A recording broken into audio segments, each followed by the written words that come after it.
A chuva começou numa segunda-feira de março, como tantas outras no noroeste do Pacífico. Ridgefield, Oregon, estava acostumada com o cinza eterno. Mas, no terceiro dia, Grace Sullivan percebeu que algo estava errado. A água não estava mais escoando, estava acumulando. No quinto dia, a estrada principal começou a rachar. Trevor, filho de Grace, fotografou e postou. Alguém mais está vendo isso? Malik Porter, veterano do exército que vivia isolado, já movia seus suprimentos para o andar de cima. Ele conhecia os sinais. A terra está encharcada demais, ela não aguenta. No sétimo dia, a prefeitura emitiu chuvas dentro da normalidade sazonal. Yolanda Ramírez, da Defesa Civil, havia enviado 5 relatórios alertando sobre deslizamento, todos ignorados. Eles estão esperando o quê? Ela perguntou ao prefeito assistente Frank Dobson. Frank ajeitou os óculos, nervoso. Precisamos seguir o protocolo. Não podemos causar pânico. No nono dia, a primeira casa deslizou. Grace estava alimentando galinhas quando ouviu o som. Um gemido profundo, como se a terra respirasse. A casa da encosta começou a se mover. Lentamente. Depois, tombou e deslizou colina abaixo, arrastando árvores e terra molhada. Trevor saiu correndo. Mãe, você viu isso? Grace ficou paralisada, mãos tremendo. Pega o Ranger, a gente precisa sair daqui. Mas sair para onde? No 10º dia, 3 casas deslizaram durante a madrugada. Estradas bloqueadas, energia cortada. E a chuva continuava. Nina Fletcher, jornalista freelancer, filmava tudo. Ninguém tá falando a verdade aqui. A prefeitura tá minimizando. Isso vai piorar. Curtis Bailey tentou avisar na igreja. Meu avô disse que a barragem era mal feita. Um dia ia ceder. Alguém respondeu. Curtis, isso foi há 60 anos. Curtis balançou a cabeça. A barragem não foi feita para esse volume. Se ela romper... Grace e Trevor tentavam evacuar os animais, mas o trailer estava atolado. Foi quando Malik apareceu. Vocês estão fazendo errado. Ele pegou cordas e começou a amarrar. Vamos puxar com os 2 veículos. Na prefeitura, Yolanda arrancou o telefone de Frank. Vocês vão ter sangue nas mãos. Ela acionou o alerta municipal sozinha. Evacuação imediata. Risco de deslizamento severo. Frank murmurou. Você vai perder seu emprego. Eu prefiro perder o emprego do que enterrar pessoas. Mas para alguns, já era tarde. A barragem Ridgefield foi construída em 1963. Nina encontrou os arquivos na biblioteca. Um relatório de 1964 alertava. Fundações não testadas. Solo apresenta alto risco de liquefação. Recomendo revisão estrutural imediata. O engenheiro que escreveu foi demitido. O relatório, arquivado. Eles sabiam, Nina murmurou, desde o início. Inspeções nos anos 80 e 2000 recomendaram reforços, todas arquivadas. Orçamento insuficiente, prioridade baixa. Curtis trouxe um mapa velho. Meu avô marcou as áreas de risco. Todas convergiam para a base da barragem. Se romper aqui, a água desce direto sobre Ridgefield. Malik entrou com um rádio. Interceptei transmissão estadual. Detectaram movimento na estrutura, microdeslocamentos. O que isso significa? Trevor perguntou. Malik olhou para ele. Significa que ela está começando a falhar. A evacuação virou pesadelo. Famílias brigavam por colchonetes. Vizinhos se acusavam.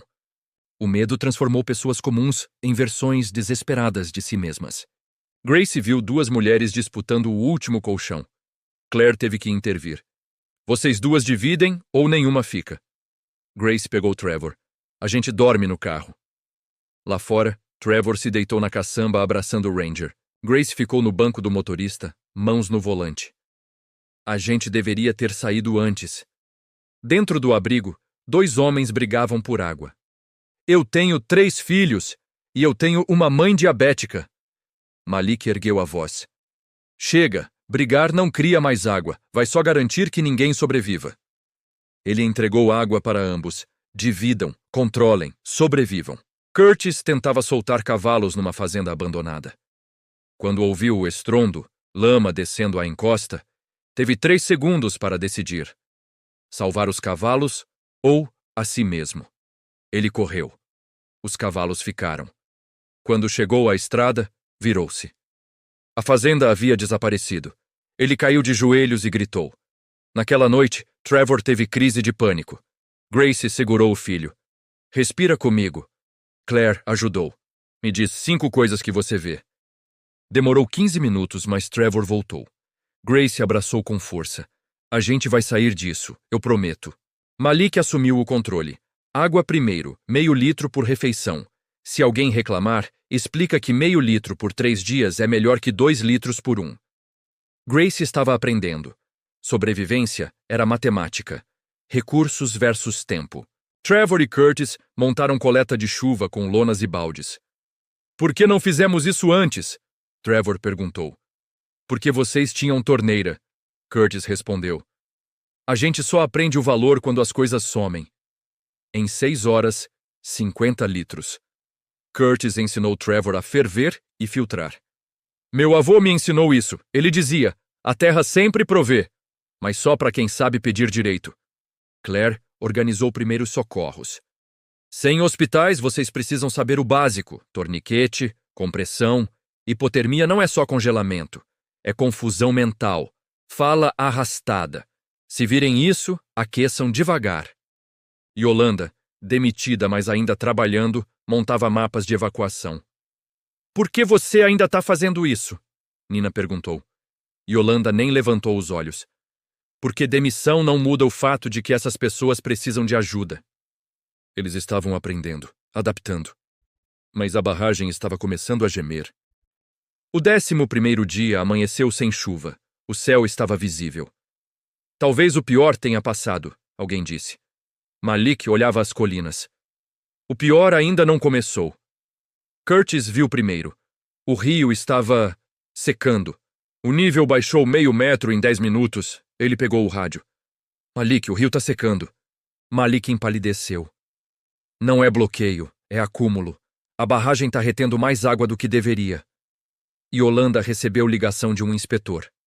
Rachaduras estruturais visíveis. Estamos vendo deslocamento de... A ligação caiu. Então o som chegou. Um rugido profundo. Milhões de litros começando a se mover. Corram! Malik gritou. Todos para terreno alto, agora! Grace pegou Trevor. Onde está o Ranger? No carro. Não dá tempo. Mãe, eu não vou sem ele. Grace olhou nos olhos do filho. Vamos! A água chegou em 6 minutos. Uma parede marrom de 3 metros, engolindo tudo. Claire carregava uma senhora idosa colina acima, músculos queimando. Malik no topo contando pessoas. Nina filmando, mãos tremendo. Grace e Trevor chegaram com o Ranger. Se jogaram no chão. Grace virou para olhar. Ridgefield estava sendo engolida. A escola submersa. A igreja desaparecida. Casas flutuando como brinquedos. Trevor enterrou o rosto em Ranger e chorou. Frank Dobson não evacuou. Estava salvando documentos quando a água invadiu. Yolanda o chamou pelo rádio. Frank, sai daí! Ele não ouviu. Seu corpo foi encontrado 3 dias depois, ainda segurando a pasta. 2 semanas depois, Ridgefield era um cemitério de lama. Nina publicou a matéria. Fotos, relatórios arquivados, depoimentos. Viralizou. Investigações foram abertas. Promessas feitas. Mas promessas eram só palavras. Grace dividia um trailer com Trevor e outras famílias. A gente vai reconstruir? Trevor perguntou. Grace demorou. Talvez, mas não do mesmo jeito. Malik visitou onde sua cabana ficava. Nada sobrou. Depois, ofereceu serviços como instrutor. Alguém precisa ensinar essas pessoas a não dependerem do governo para sobreviver. Curtis retornou à terra ancestral. Plantou uma bandeira. Meu avô estava certo. A terra sempre avisa. Nós escolhemos não ouvir. Yolanda virou consultora, dando palestras pelo país. Vocês não precisam repetir nossos erros, mas vão, porque ouvir é sempre mais difícil do que lamentar. Grace, Trevor e Ranger encontraram uma casa nova em terreno alto. Sistema de captação instalado. Horta plantada.